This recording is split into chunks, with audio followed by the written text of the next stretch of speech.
right, everybody. I'm Andrew Baydala. That is Juice Springsteen. We are live for Drew and Juice, you little Larry Zabisco. Don't think I didn't know. AEW Dynamite is off the air from the 2300 Arena in Philadelphia, Pennsylvania, former home of ECW Juice. Normally we're a Thursday night brand, but tonight we broke out the Wednesday night because of a special night. How the hell are you, my man? I'm great. I thought the show, just before we even talk about it, I really enjoyed the show. I love the venue. We're going to talk about the Oh, critiques wow. of Well, I mean, I don't know if you all saw Twitter or X or whatever we're calling it nowadays, but it seemed like people were like, man, I like this show. Sound the alarms. We got to talk shit quick. It's small. It's tiny. It's dungy. It smells like shit. It looks like shit on television. No, it doesn't. No, it doesn't. But go ahead, Juice. Why were they using HD cameras? Hey, Doesn't look as gritty. yeah, I Okay. mean, all Sorry. right, let's go Sorry, back. this is not AEW fan cam. Yeah, I enjoyed the show. I Yeah. thought the stage was obviously a different setup. We all figured that they did that when they went to the Manhattan Center. And listen, Hammerstein Ballroom did not look like Hammerstein Ballroom. The paint job is No. terrible. They should be ashamed of themselves. Shame on you all.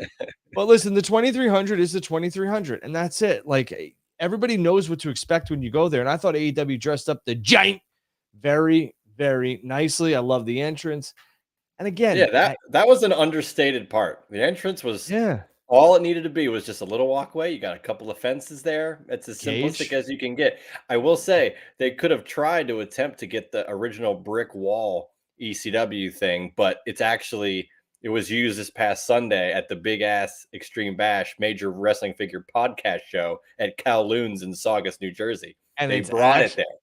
and it's actually owned by the people who do the NYWC, which is the New York Wrestling Connection.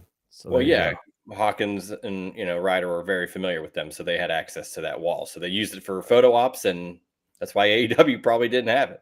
I mean, I think it was smart of AEW not to do the brick wall Yeah, and everything don't else do like it that. exactly. This is No, perfect. and I like the cage. It was a throwback to what ECW used to do. Like I said in my tweet, my post was I feel like they will pay homage to the history and the legends and everything else like that. Taz had orange sunglasses on. He was wearing an orange shirt.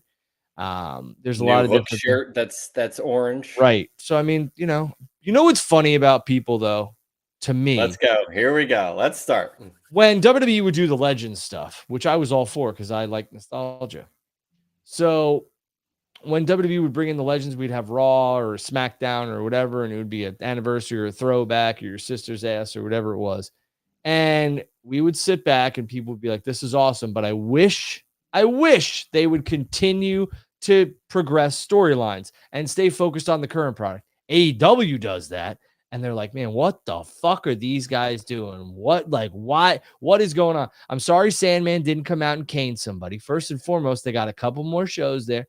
I'm sorry the Taz didn't choke nobody out, but they're focused on the current product while still paying homage to what was ECW and their home for the land of the extreme. I mean, you saw the Darby spot, you saw a bunch of different things with Claudio, the cage, all this other stuff. Like And I just and a lot of a to, lot of people have just bad faith.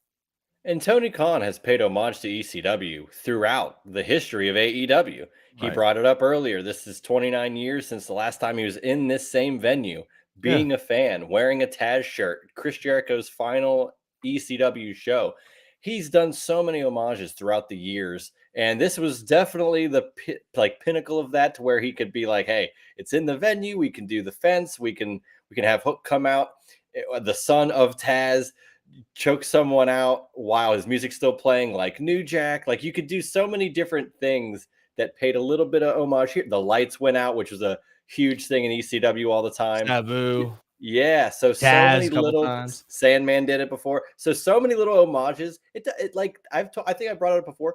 AEW and Tony Khan do so well with utilizing legends. Oh, for Whether sure. they're only vocal, they use them as managers. If they're still capable in the ring, they come out for a segment. It's And, perfect. and what's crazy is, a lot of people didn't pick up on it. I think because I didn't see a lot of people, talking about it on social media. So that's what I'll use as the barometer for this, at least.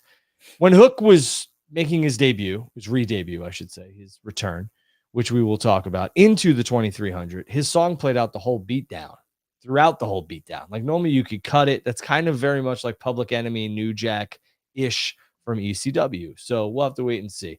The theme song, a lot of people dug it. So we'll get into all this. But again, we're going to talk about Forbidden Door. We're going to talk about Will Ospreay. We're going to talk about Swerve. We're going to talk about the Void. That is, it seems, at that level with maybe the main event. We're going to talk about how this show came off. We're going to talk about a lot of different things. I'm a little confused on the All-Star 8-man tag. That one I don't understand. As a concept, because they seem to have one every single week. I don't know. I don't care. Listen, just call it a fucking 8-man tag. I don't need the All-Star. But for me, I don't. What are the Young Bucks doing in here? Like, listen, we're going to run through the show, but this is one that we just saw flash. So I think it's on the top of my mind here. Why are we doing the Bucks with Kyle Fletcher and I believe it was the Walking Weapon, right? So Josh Alexander. Why is my twin, Josh Alexander, Kyle Fletcher, and the Young Bucks? All right, obviously it's a joke. Why are the Young Bucks involved in this? Fletcher, okay, maybe, but Fletcher just got called out by Briscoe, so why not throw Briscoe in this match? Why even have the Bucks in this? What part do the Bucks have in any of this? My only guess would be what you just said. Why would they be in there? They have been relegated to jobber entrances and Hanson and stuff they don't want to do. Hanson cost them a lot of money. And they got a great new shirt out as well. So if the whole gimmick is continuing with that, oh, well, we don't have anything to do. Hey, come on in. You're going to be in this all-star 8-man tag. And they're probably going to go, why are we? They probably are saying, why are we in it? And I get it. That needs to be explained because when and the chat shows a graphic, it's very confusing. The chat sits back and says, oh, they're friends with Don Callis. I don't give a shit. I'm sorry. Like the show was good, but that graphic, I was like, Don Callis has enough people to have an 8-man tag. He has his own family members that have enough. He has his own 8-man tag within his own faction. Right. So if Briscoe's going to cost the match, Fletcher-wise, cool. I'm with it. That sets up a feud storyline. But the Bucks, Jet Speed, if they're going to work together, all right, I'll let that marinate too. But for right now, I mean, the Don Callis family could have just had this match on their own. That's just me. It's just a small little thing that I don't get. Yeah. But Juice, what do you want to talk about? It's a Wednesday night. Normally we don't do this, but here we are. What do you want to talk about, buddy? I mean, do you want to just hit on a little bit of what Forbidden Door had, and then we can transition that into what we saw tonight ultimately, because things connected through, and some stuff was set up a little bit where they have how many more weeks of this residency? Like a week and a half, 2 shows, 2 more. Yeah. So there's plenty more that they can utilize this venue. 2 more weeks, not 2 more shows. 2 more weeks. Okay. That they'll be able to progress before through. Dishonor, Collision, Dynamite, Collision, then they're out, I believe. Oh, okay. Well, that's nice. Okay. Yeah. So they're going to be setting up a lot going forth to All Out, and they certainly did. I think, what do we got? 2 matches already set in stone for that show? Pretty much. I mean, the Darby Mox hasn't been announced, but I think we'll get there. Well, yeah, Wheeler said no on behalf of him, and we all saw how that turned out. But that was an interesting interaction between Mox and Wheeler, Daniel Garcia at the end. I was just like, what is going on? Yeah, I'm very intrigued by that. If not just, what the hell is this? Yeah, exactly. It is good because I don't know what's coming out from that. We can start with Cope and Cage, if you'd like. Yeah. I mean, we're finally getting that match, and we thought maybe FTR would be champions by then, but it looks like we're just going to get a hell of a tag team in Toronto, hometown. But we don't know that yet. We don't know. We don't know that yet. For me, it's very interesting to see exactly what is going on with Cope and Cage. And I think the tag title still could be attached to this. How we get there, I don't know yet. But we'll have to wait and see. Brodito not on the show tonight for me was a little bit of a miss. Yes, they were. Oh, well, but I mean, they weren't involved in any sort of like. They were in a match. Yeah, but I mean, okay, they're the tag team champions. What significance did they play on tonight's show is my question to you. They looked strong in their efforts. Sure. Again, they don't need to be. I'll play a little bit of a devil's advocate. We Sure. agree a lot on this show, but I like to disagree with you. Mhm. You're my Sure. good friend. Mhm. I think that it's good to just you don't have to just set things up right now and go with a new champion. They Yeah. got it, and that's it. MJF, all we saw was the aftermath of his match, and they had to kind of reconnect with what Tony said at the media scrum about the contract, and Sure. just a little bit was furthered. So with Sure. Brodito, they're new tag team champs. They were announced as such, and they had a Yeah. little solid showing in the match.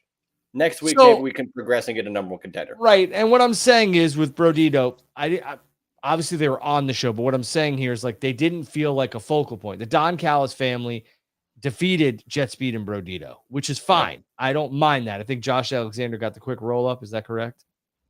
Yes, I do believe that's how the Okay. match ended. So I don't mind it. And I think it was Speedball who took the pin.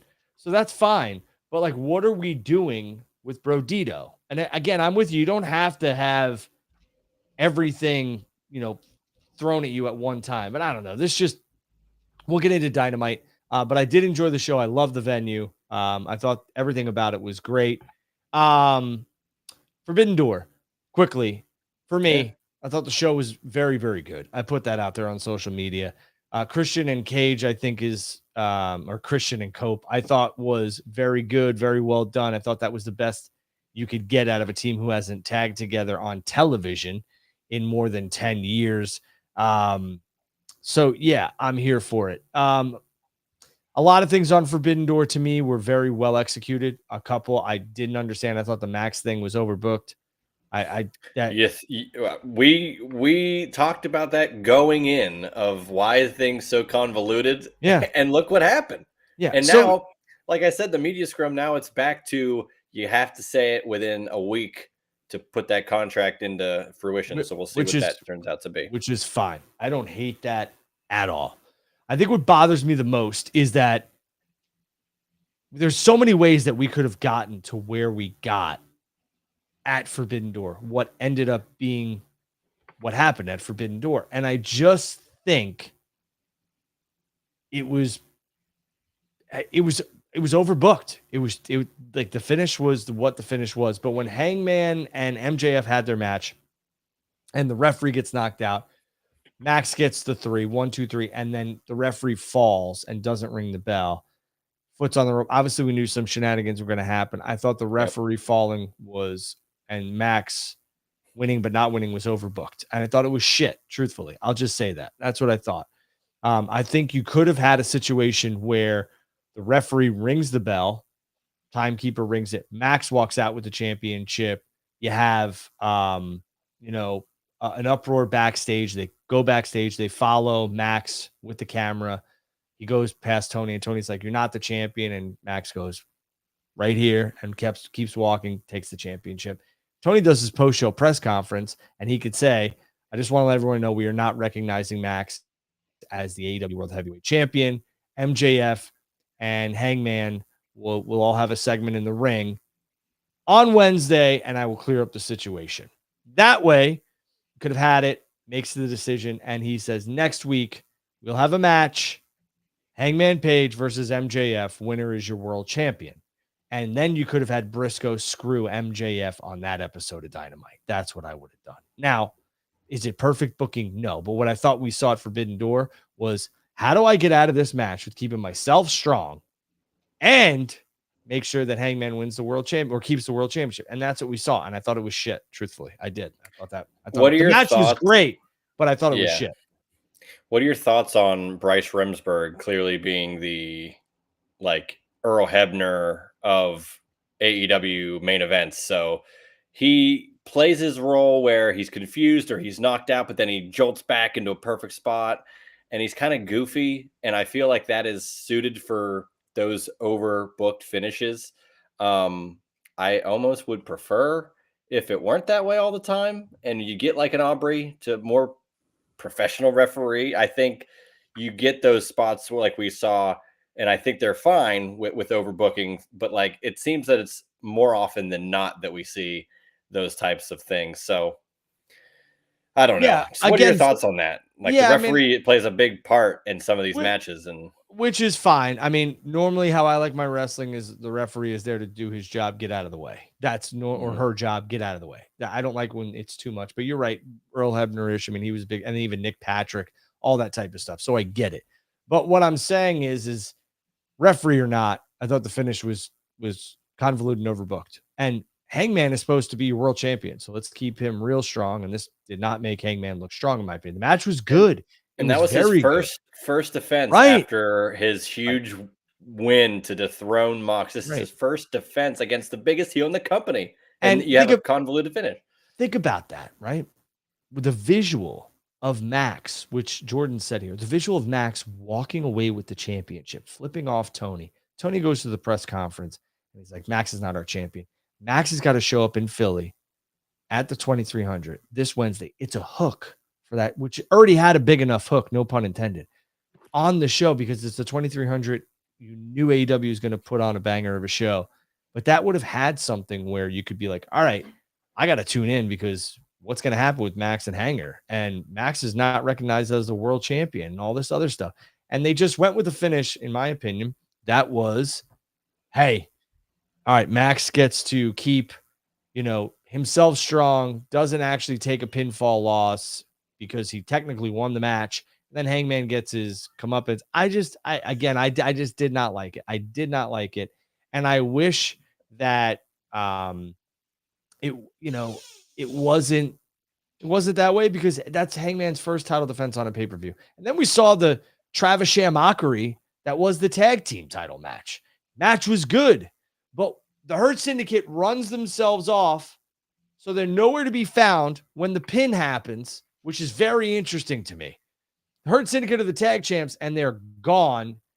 That's how the match is. It was supposed to be an elimination match, and then it was changed or whatever. I know my eyes aren't deceiving me because I watched the graphic pop up. Whatever, they change it, fine. But where the hell are the tag champs? They had to get run out of the building for them to lose the tag team championships. And I'm glad they followed up with the Gates of Agony, but it was just And very weird. they ran out, and then on this episode of Dynamite, they did a run in, and they also had Yeah, a New Jack type of thing where their music played the whole time, and they're just yeah, fighting people to the back. yeah. I want to make a quick point, like with how you brought up Hangman, and kind of leaning on the point with Brodito of how they're Mhm. champions, and yet they were just kind of, at least they were in a match. You Right. notice Hangman, Mercedes, they just kind of had segments and that was it. And a little bit was furthered, but not really. Like with Mercedes, I thought we were going to get who's her next challenger, who's going to ruin the celebration, but they just cut it. And that was it. 9 belts Monet, this is great. And then Hangman had his little moment, and Kenny came out, and that was all great. But it's just interesting that there's really not much furthered yet. They're not, maybe this is just the first stop, and then next week we'll get a little bit more of some clarity to where both of those champions are going towards All Out. Because I mean, we always say it. There's another week coming. Will MJF cash that in? Will Hangman have a different opponent come All Out? Will there be a tournament or some sort? I don't know, but week one, right out the gate of Forbidden Door, and not a lot has been solidified outside of maybe one or two matches. Agreed. It seems as if Tony Khan took to the arena after the show and said that Taz will be immortalized in the 2300 as his name will go, I believe, into the rafters this Saturday. Mm, Uh, on Collision.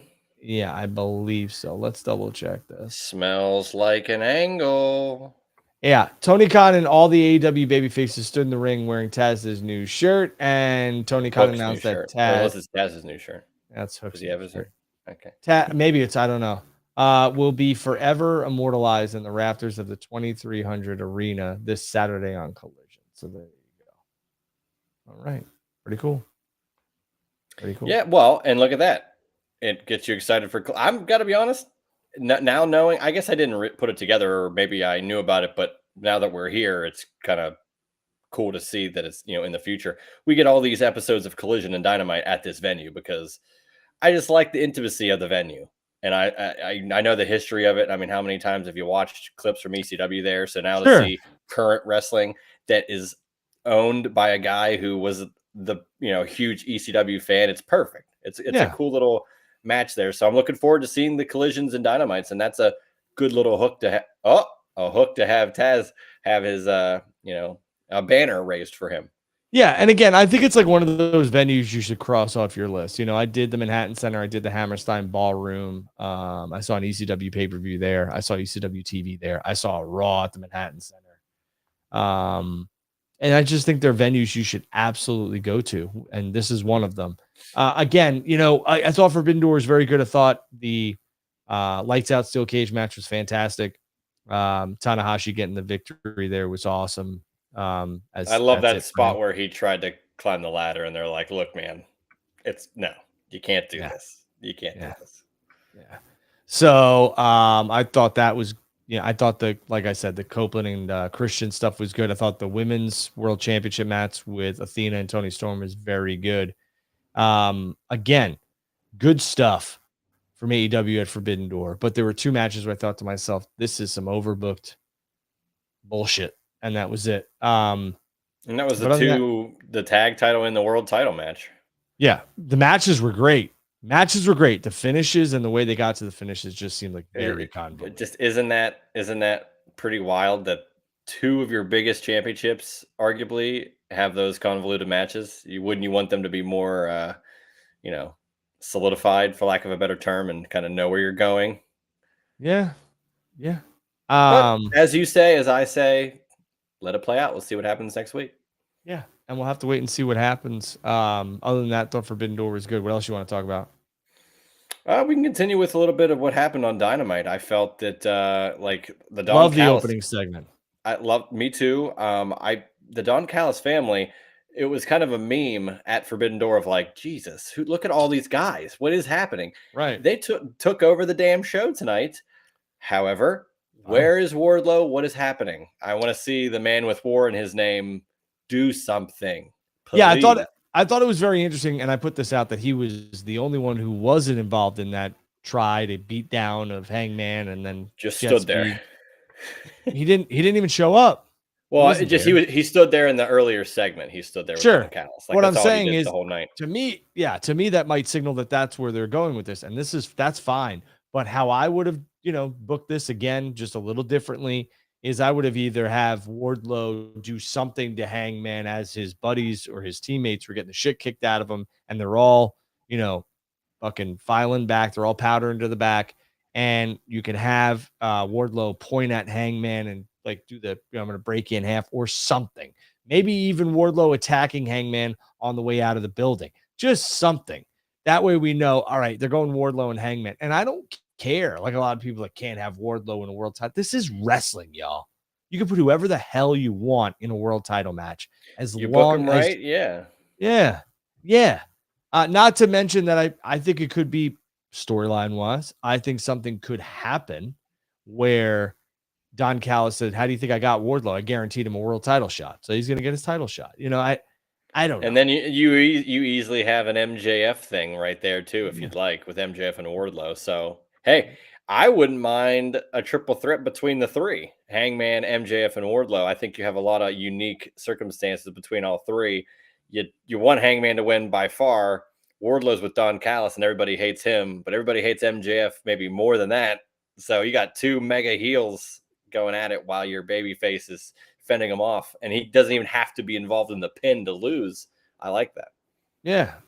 Again, a lot of stuff on Dynamite I thought was solid. Hook's return, choking out Yuta, very interesting there. I will say that I do want Hook to close the chapter with the ops, and I think there's a lot there with the ops. Like, hey, you boys just kind of like forgot about me, and like what's the deal here, like that type of stuff. But I will say it's interesting to watch some of the things that are transpiring now, because we saw many months ago, and this is what Tony does, and sometimes we need to be reintroduced to things, or I need to have them thrown in front of my face more, or it needs to happen sooner than what we're seeing now.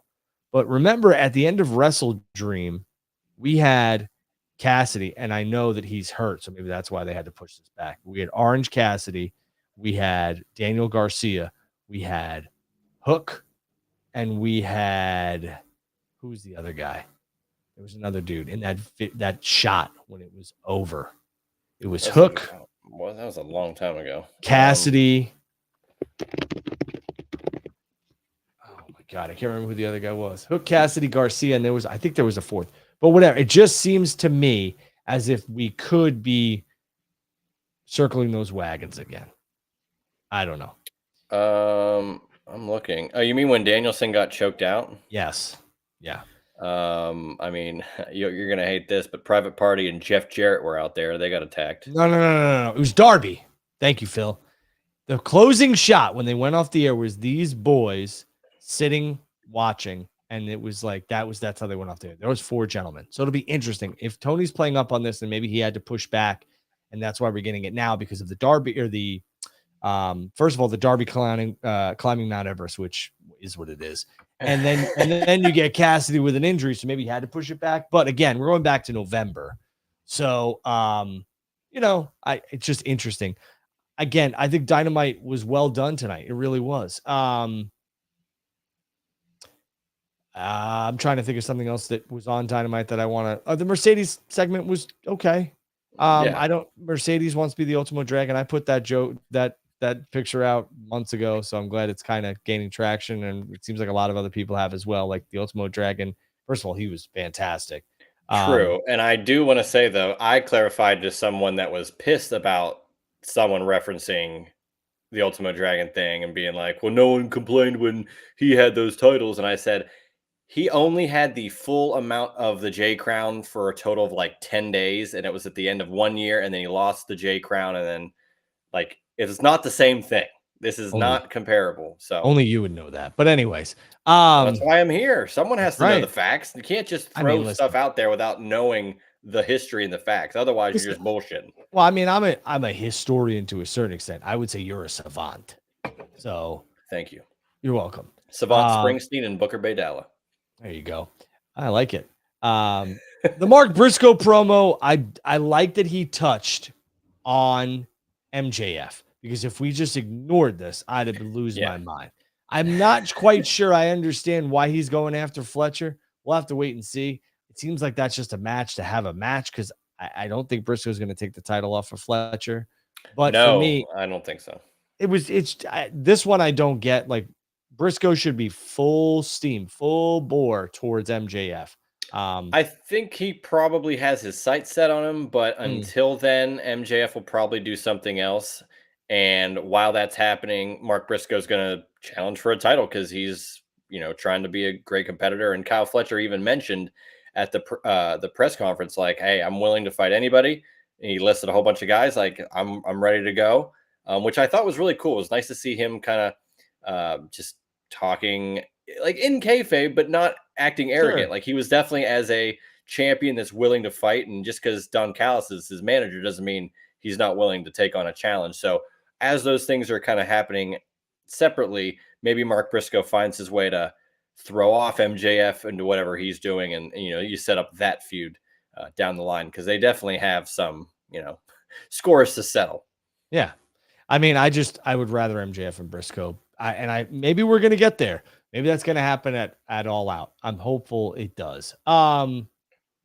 We had Omega surprise. A lot of people didn't think Kenny was, either cleared or maybe he was doing something else. It's great to see Kenny back, and Kenny's going to have a match next week, which again, I need some clarification on, like, what are the Bucks doing in this?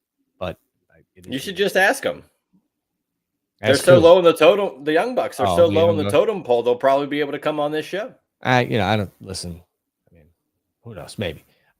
First of all, I'm not low in the totem pole, so I resent the statement. I resent your lack of paying attention. I heard you. They're low on the totem pole, so they're willing to do interviews more, and we can take them on. We're not low in the totem pole, but they might not have access to us. They are low.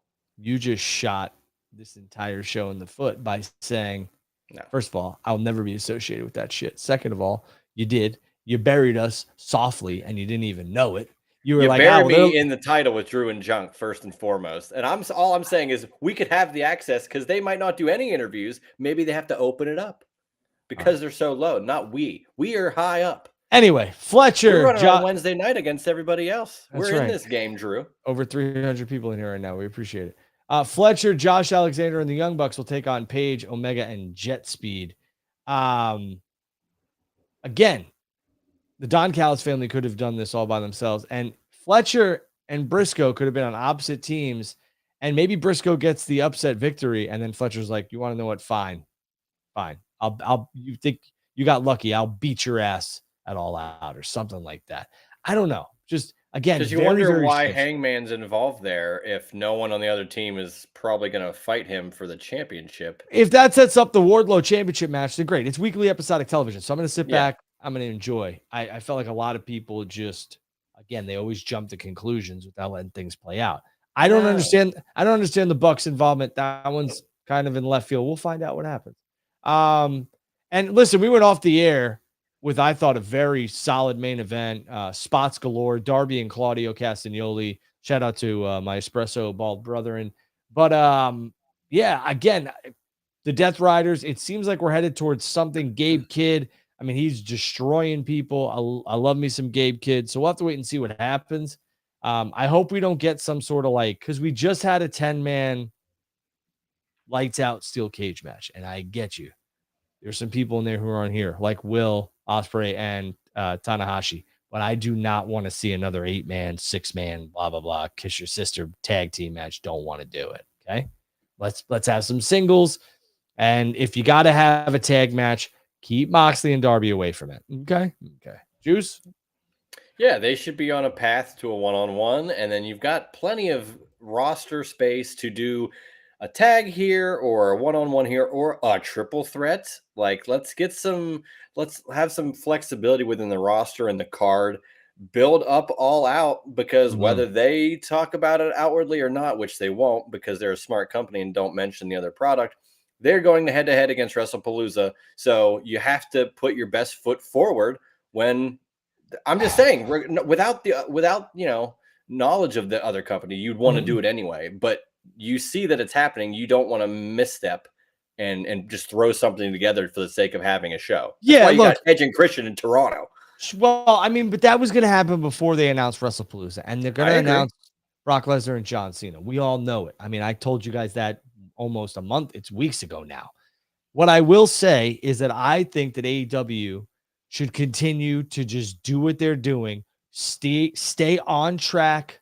Don't book against what WWE is starting to do, and the rallying of these people who believe that they're a part of the team is starting to become so loud that it's almost becoming something where it's a turnoff to the. Now I'm going to watch. I like it. There's a lot of talent. They do a lot of things right. My kid loves it, but it's starting to become something where it's like, you don't need to be this petty. And the guys and girls online who like die for this company. I love how They're you're not like even that. receiving a check. Think they're a part of the team. They don't even have I mean, it's the most ridiculous thing I've ever seen in my life. Like if Dynamite sucks, I'll tell you it sucks. If Collision sucks, I'll tell you it sucks. But I mean, these people, I'll never go watch Raw and be like, man, this place sucks. This show sucks. What a janky company. What of this, what of that? Because that's just ridiculous. But these people, it's like they truly believe that they are making a world of a difference. And I'm sorry, but you're not. And then the people who are in the game, who are being quote unquote, I'm not going to say they're bought, but I mean, they're given things and all this other stuff. I'm not talking about money or tickets or whatever. And they peddle this information because the executives believe they're above it. So let's use these morons on the internet. That's just dumb. It's just dumb. Like, what are you getting? They're pawns in the game, Drew. Well, whether they want to admit it or not. Be a better pawn, because bro, what you're doing is ridiculous. I mean, these people, they tweet day in and day out, and it's the same rhetoric, it's the same dribble. It's bullshit.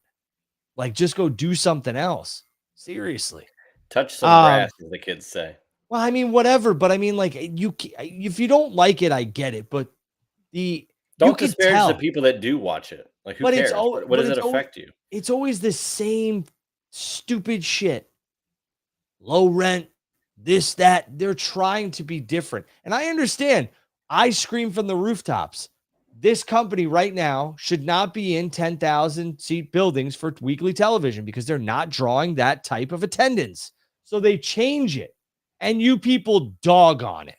Makes no sense. No, and they're doing better business because of it, right? Yeah. Residencies, all this other stuff. Like, give me a fucking break. Go do something else. Seriously. AEW stays in their lane. They know what they do right, and they honestly take the approach of what Paul Heyman used to say about ECW: accentuate the positives, hide the negatives. And if you can't sell out a 10,000 all the time, go to a 6,000 and make it look amazing. And when you're going to go to the 2,300 arena, do whatever you can to make it look awesome and pay your homages and just take advantage of every opportunity you're given, because you can't act like you're a company like WWE that's been around for 60 years that is the Pepsi or Coca-Cola. You have been around since 2019 and you got to work within your means, and I don't think that's a bad thing. They're a growing company. Like, people don't want to give them credit for that. People just want to say, well, they're just going to end up like this or that, or they're going to fail. And it's like, okay, then why do you like? My thing is, if you have such a negative connotation or thought about a company, let's just say, or like about AEW, why are you watching? Why are you commenting? It just seems like you're trying to like build that narrative and contributing to that narrative instead of being objective and saying, well, that's some of that could be good, because it is, and you just can't admit it because it kills you to admit that something else other than WWE is good.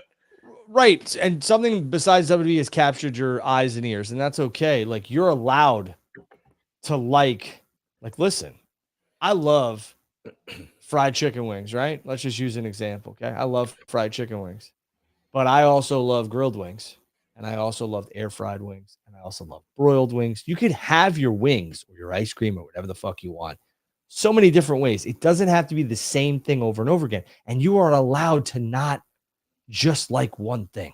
If something else on the other company is intriguing to you, go watch it. Who cares?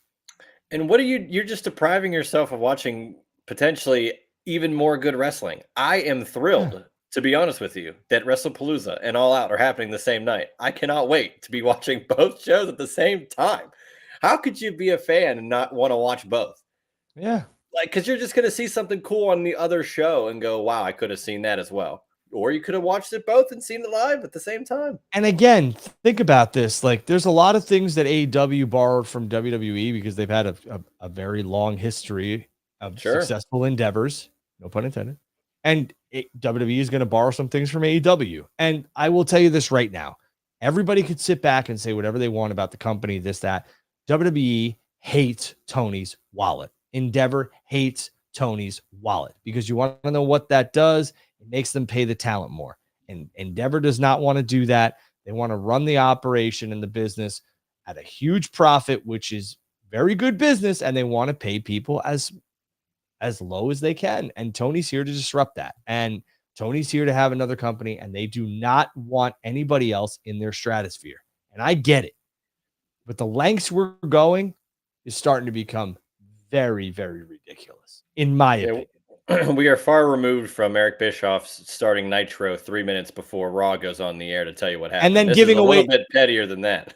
and then giving the results away. Think about this for a second. That's cool. What did that do? It promoted the other show and told everybody to go watch something else. Why would you do that? So in any way, shape, or form that WWE acknowledges All Elite Wrestling, it makes WWE look very, it's I don't know. It's just petty. You're right. It's petty. Just and it's indirect. It's like they're not saying, "Oh, we're going to run up against AEW," but hey, come look at our show, September 20th, ESPN. Boom, boom, boom, boom, boom. Like, look at all this. But think about it. WWE is so far, like, and this is not a knock on AEW. WWE is so far into somewhere else, like into the stratosphere, and they AEW don't need to do it. Right. There are two different tables, like way, way, way different tables. And it's just like the more you acknowledge, that's why Vince McMahon, for a lot of things he did wrong, Vince really never acknowledged the competition. Never. And I think that was a very smart, bold, tactical strategy.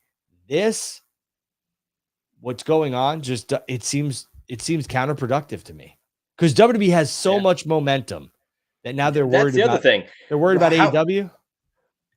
AEW has brought out the best in WWE, and since AEW's been around, which it's 2019, and 5 days after the first Dynamite, and I was in attendance for it. It was the Bray Wyatt Fiend versus Seth Rollins Red Hell in a Cell, and that was such a low point to me for WWE. And since 2019, through the pandemic, if anything, WWE has gotten bigger, Yeah, better deals. Peacock to Netflix, ESPN now. They have gone to such heights. And I'm not saying because of AEW, but with the sure. presence of AEW, it definitely doesn't hurt because everybody has to elevate their game. And now WWE is all over the place. And Yeah. yet AEW needs to go away. Like, what Well, are you talking about? you could tell that WWE does not endeavor, and I don't think it's people directly involved with WWE. I think it's endeavor, Probably which not. makes sense. I think they don't want AEW to get another television deal because they don't want it. You could tell. Again, I think that AEW's existence helped WWE take certain things to the next level because they couldn't just rest and relax and everything else like that. And I think that's great. And the same thing goes with AEW. You need the competition. And again, I understand the monopoly like mindset. Um, man, I don't know. I don't know. It's just very strange. But anyways, back on track. Taz is going into the 2300 Arena Hall of Fame. Congratulations to Taz. That's special, classy move by Tony Khan and AEW, in my opinion. I thought Dynamite was very well done. I think if you want to look at people in bad faith, go back and check when NXT was at the 2300 and see what they were saying about the building and the matches and how it was shot and produced, and then go look what they're saying tonight. It's very easy to find out who the Fugazis are, and there's tons of them out there. Before we move on, because we're starting to get long in the tooth here in the show and it's 10 o'clock, I did want to offer my condolences and juices as well to all the families who are affected today in today's mindless, senseless acts here in Minneapolis, Minnesota. God bless those families. Tell your kids you love them. You should never fear for your kids' lives when you send them out of your house. As a parent, it's brutal. God bless you all, and I wish nothing but the best for all of you. So, Yeah. Juice. On a different note, Yeah. Osprey's gone. It seems for a very long time. Okay, we don't know that. It seems like Swerve Strickland, who just had surgery, is going to be gone for an extended period of time. Again, not a doctor, don't know, but he posted he had surgery.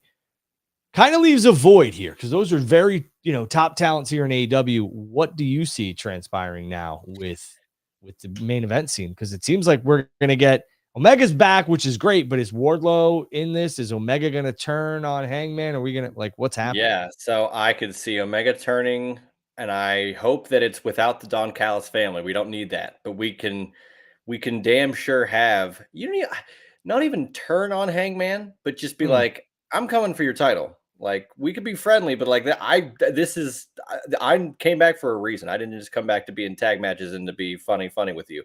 I think Wardlow is going to step up. I think Takeshita is going to step up love and me some potentially go Takeshita. after Okada. I think Kyle Fletcher, like I said, with his comments at the media scrum, I think he's going to welcome a lot of different guys into the challenge and have banger matches on TV, on collisions, on pay per view. And I love that the first thing we saw to set up a huge match was a tag team legacy thing with FTR and Edge and Christian. Like, it's not a title match. It's just like these two guys who are legends built in Toronto have this match with guys that helped Edge get back in the ring in the first place back, in 2020.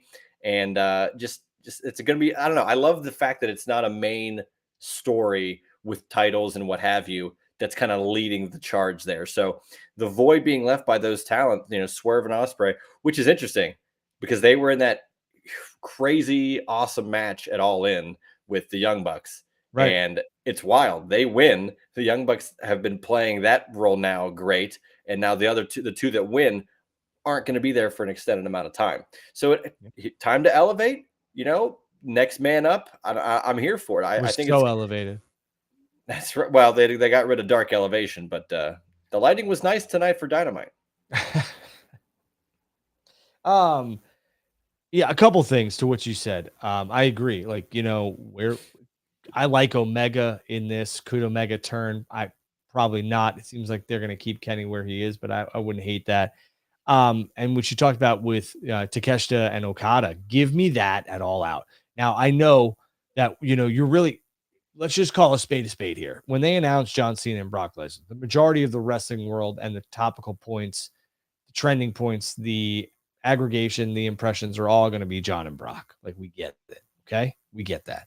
But you're going to throw CNC versus FTR, and you're going to get a Takeshita and Okada. The Japanese fans, the New Japan fans, the diehard wrestling fans are going to go nuts for that type of match. So I think it's a good thing to have. And that card it all out. I mean, you put CNC versus FTR, you get Darby and Mox, you get Takeshita versus Okada, and you throw some other, maybe Monet versus Windsor. I don't know, like that type of stuff. Like, again, shaping up to be a really good card. But again, WrestlePalooza is going to have all the buzz. It's ESPN, and it's a shame that I've listened. My content wise, I'm gonna sit down, I'm gonna enjoy it. But I just, we could have easily had. It's smart that WWE's not doing their PLEs on Sunday, because nobody should compete with the NFL during NFL season. But I don't know, man. I'm happy for the content. For me, it's great. Yeah, me too. I get it as well. It's because they could make that play of, well, we're gonna do it on Saturday. We don't want to compete with the NFL, but you also Right. didn't even have to run a September show if you really didn't want to. You Well, got a I huge mean, show in October. They've done 6-week separation before. Like, sure. they love but they pushed out Peacock early to get to this. So, like, it's very clear that they wanted to be on the offensive. And again, Well, I can't knock them for that. It's just they're not being shy about their motives and their intentions here. no, and they So, shouldn't. They shouldn't. They should just. I just don't like the peddling through these morons on Twitter. Like, that's what I don't like. Like, you're above it, right? But you're not above telling agents and all these other things to tweet out stupid shit. It's just stupid. It's just dumb. Again, I think the real, I've said this a million times. Who wins? The fans, because we get two shows that we'll enjoy. And some people will say they're going to watch one, they're not going to watch the other. Who cares? Watch them all, enjoy it. I think that's pretty much it for Dynamite. Again, Taz to be inducted in the 2300 Arena Hall of Fame. That was something that Tony Khan did as Dynamite went off the air and was off the air. So, yeah, we'll have to wait and see what happens. Clash in Paris is this Saturday. no, it's not. It is this Sunday. Oh, Sunday. It's Sunday. All right. Yep. 2 p.m. on the East Coast. So what is that? 12 or 1 o'clock for you? 2 p.m. East is 1. Yeah. That's 1 interesting. o'clock here. I thought it was going to be Saturday. Well, college football kickoff, so smart. But there's a game on Sunday too. Yeah, but there's a game on Monday night because it's Labor Day. TCU goes into Chapel Hill against Belichick's boys for the first time. Monday night. He leaves the NFL and he still gets Monday Night Football. And Notre Dame in Miami is Sunday at 7. It's huge. Yeah. Just for week one's insane. Yeah. All right, let's run down Clash, and then you could do me some rapid fire questions. Go ahead, Juice. What do you got? Who do you want to start off with? With Clash in Paris, so we've got 5 matches. I'm pretty sure. What is with the discourse, by the way? Why are so many people like, look at this card? This card sucks. I don't think this card sucks at all. I don't think it sucks either. In fact, I think I'm almost more intrigued. Great for Naomi, and I would have loved to have seen Stephanie Vaquer in that match at this show. But we're gonna get that match down the line. We're gonna get Dom and AJ the following night on Raw. Why do I care? Let's do 5 matches in a quick, concise way. And I don't think you would have gotten your Sheamus, Rusev, Donnybrook on a major show had it not been for that. So give me these guys on a PLE and let's see what they can do. I think it'll probably turn out that they're going to be a tag team, but I could see a lot of people being upset with this card because it's predictable. As I believe somebody did say, Bill said predictable. I agree. There's a lot of things here that are predictable. I think the biggest selling point we're going to see is going to come when me and Juice talk about John Cena and Logan Paul, which we'll get to. But let's start off with Becky Lynch and Nikki Bella. That's where I'm going to start. Singles match for the WWE Women's Intercontinental Championship. I think Nikki's gonna get a good showing here. I think she's gonna, there's a slight chance, she's gonna win, but I just Becky's gonna win this one. What do you think, Juice? I'm just happy that we are now at a point where two bona fide first ballot Hall of Famers are going after the quote mid card title for the women. This has been elevating this title ever since, Lyra had it, but then Becky gets it, and now you're getting Nikki Bella involved for it. I'm thrilled to see this, and I'm hopeful we get that potentially schizophrenic Bayley involved, whether it's after the match, during this match, to set up something going forward. Unfortunately, Nikki probably does not win here. I could see her maybe winning by a DQ or something weird to kind of save face there. But I want to ask you, do you think Nikki Bella is going to be a one-off here? Or do you see her going to maybe not WrestlePalooza, but you got Perth, Australia? There's a couple of different spots down the line that could move some more tickets, get some more buzz if Nikki Bella's on the card, especially the first ESPN show. I mean, they're going to get all the buzz that they need with WrestlePalooza, with Punk's going to wrestle, Cody's going to wrestle, Brock and John are wrestling. So I get what you're saying. Nikki Bella on the card. Yeah. I mean, you're talking about that crossover appeal, because my wife knows who Nikki is. And a different demographic that might not watch it, that would tune in. Yeah. Sure. I get that. We'll have to wait and see. What do you want to talk about next?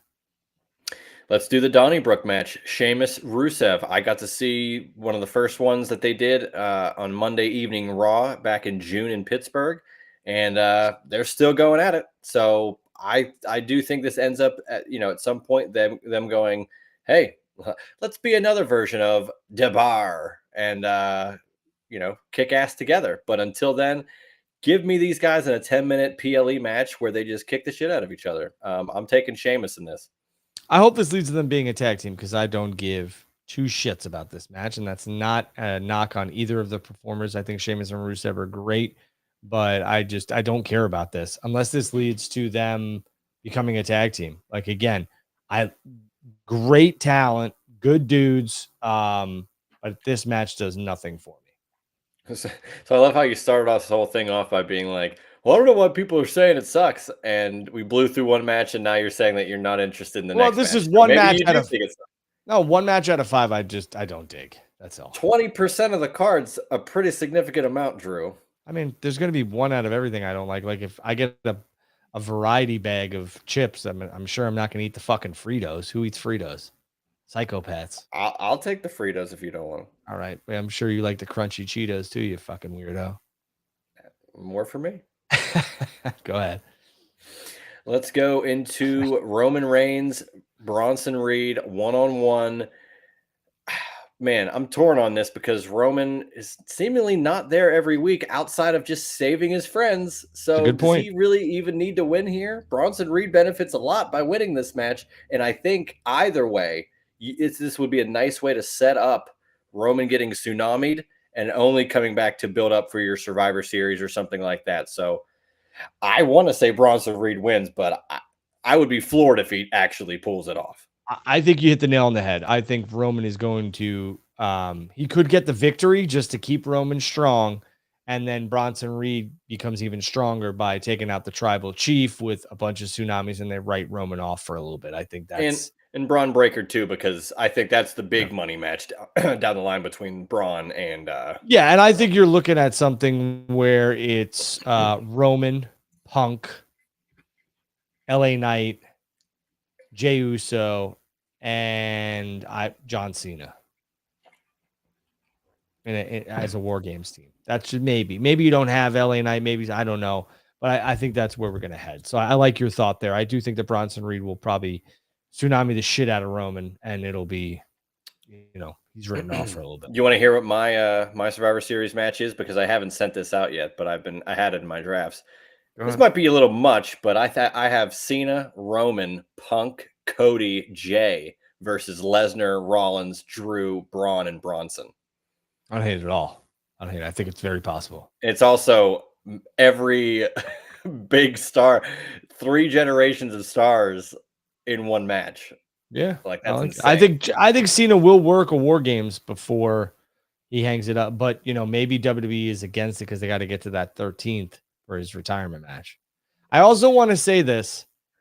John has two open dates currently on his final appearances, right? And you would assume that one of them will probably be a SmackDown before Survivor Series.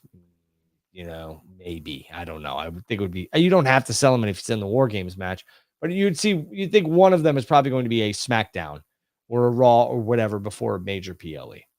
The other, I don't think we're out of the woods with an event, not John wrestling, an appearance. I don't think we're out of the woods yet where John is either on a December 27th show or a December 31st show where everyone gets to say goodbye to John. I don't think we're out of the woods yet with that. Wouldn't that be funny? He just comes out and stands in the ring and everybody just see you later, John. Well, not like that, but see you later, John. And just everybody in the roster comes out and says bye and then shakes his hand and leaves. If they're gonna book the retirement, they all do the salute. If they're gonna book the retirement thing where it's his last match on Saturday Night's Main Event, December 13th, and we're at our full appearances with him, then so be it. But I do not believe we're out of the woods yet where we don't get some sort of tribute show to John Cena in terms of like, John, thanks for everything. I mean, they did it with Rick. When Rick retired, they had him on Raw and all that other stuff. So I'm just saying. I kind of like the idea because I know he's not going to be like, no, I'm going to do the Rumble too. To play up to the end of December, I would like if he has something in December 13th or something. And he's like, you know what? And that's his last confirmed out loud date. Yeah. And he goes, you know what? I got one more date. And he makes it into the last night of December or whatever. Yeah. To get another December 31st is also a Wednesday.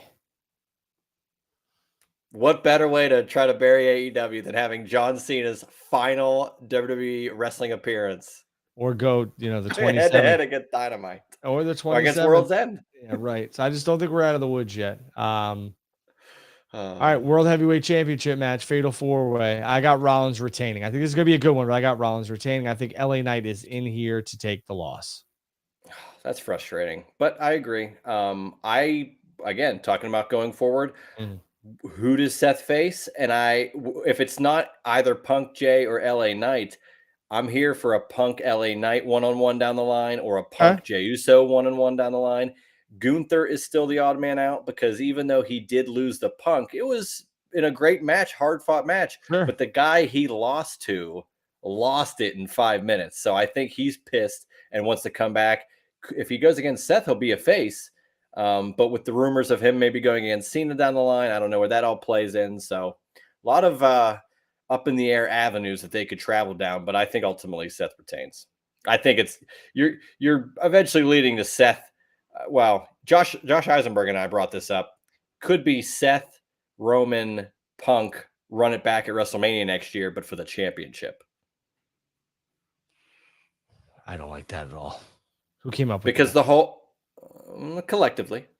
You're both morons. Yeah, well, you work with a moron. But here's the thing: the match was so big last time, with right? Idiots. And it was Paul Heyman who's got Punk and he's got Roman, and he ends up with Seth. And throughout the whole year after that, Seth gets the title, holds the title, keeps these guys down. Maybe Punk wins the Rumble, Roman wins the Chamber, whatever, and you get the same match, but the dynamic is now Rollins coming in with Heyman. And I think, I think Roman again or Punk. I think Rollins is holding on to the championship for a very long time. And I mean that he won at SummerSlam. I don't think he's dropping it until Mania at the earliest. That's just my thought. I could be wrong, but I think Roman's going to win the Rumble, and I think him and Rollins have a one-on-one. If that's the route they take. The other interesting, caveat to this is The Rock. Is The Rock going to wrestle because it's Vegas? And we were going to do it last year, but whatever. But last year was also Vegas. Right. Yeah. I mean, it's just very interesting. I don't want to get too far into the weeds. Let's talk about the main event, or the presumed main event. John Cena and Logan Paul in a singles match. Maybe it's not the main event. Maybe John opens the show. I got Logan Paul winning this match. And I know a lot of people are going to be like, what? And then some will be like, yeah, some people will be like, I know where he's going with this. I think Lesnar flies to Paris, screws Cena, and says, see you at WrestlePalooza, bitch. And that's it. Now I will be the devil's advocate and say Cena can win the match, and that still happen after the match. Sure. So, But John I think has either way, it's John does, ridiculous if Lesnar doesn't show up there because they planted that seed with the yeah. Nick Aldis thing that they shot twice, by the way. I don't know if you caught that. Yeah, I did. But I caught it because of the internet. I don't give a shit otherwise. I know. Well, hey, Um, hey, people are going to critique AEW. Can we critique WWE just once? yeah, it's fine, but I'm just saying, like, it's just, I don't know. I know. I don't care either. I noticed it, but I noticed that he kind of missed that first punch, but I didn't anticipate them reshooting it and airing it later and thinking, "Oh, no one will catch this." Yeah, very interesting. They I they think love being so polished, and it's just like, we can't have that flub. We'll show it on yeah. Unreal. We wanted to shoot it from a different angle. Hey, again, I think that Unreal, there's a lot of things that go with that, but you brought up Unreal. I think that's a vehicle, and I think you're all. It was great content. Don't get me wrong. Well, Just check fantastic my bio, watch. Drew. Just check my bio. Everything's a work. Yeah. Again, I think Brock's coming to Paris. I think that's what's going to happen. And I think we're getting Lesnar and Cena at WrestlePalooza. I think WrestlePalooza is going to be stacked, rightfully so. It's ESPN. It's the first show. Dynamite was good. Forbidden Door was good. We kind of touched on all that other stuff. You want to hit me with rapid fire, or you want to get the hell on down the road? I really don't have much rapid fire. I knew we'd touch on the pay-per-view that we just saw, the show we saw tonight, and the PLE coming up on Sunday. So, I mean, unless someone got a question or two they would like to throw in here, I got nothing.